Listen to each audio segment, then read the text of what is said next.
Миний завхарсан зан чанарыг багч болов өөрчилсөн Бурхны үгийн хэсгийг би уншийе.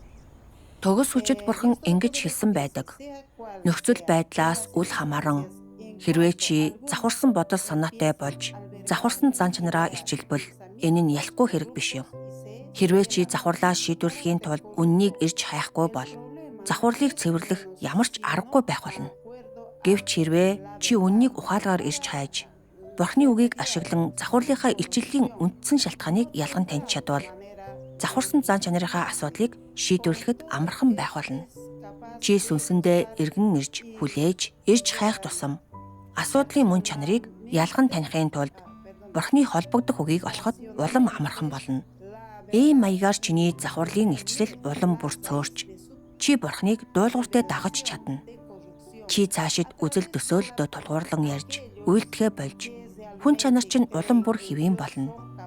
Бурханд үнэхээр итгэдэг хүмүүс үннийг хүлээн авч чаддаг, үнний төлөө чармайхад бэлэн хэвийн хүний төрхийг амьдран харуулах дуртай байдаг. Энэ нь үнэнд хүчин чармаалт гаргаж, Бурхны үгийг байнга уншиж, түүний үгийг илүү их уншиж, зүрх сэтгэлдээ шингээж, үнэнийг ойлгохыг шаарддаг.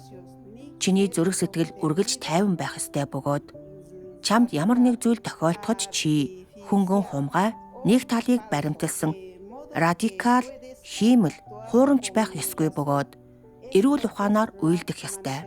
Энэ бол хэвийн хүн чанарын зохистой илрэл юм.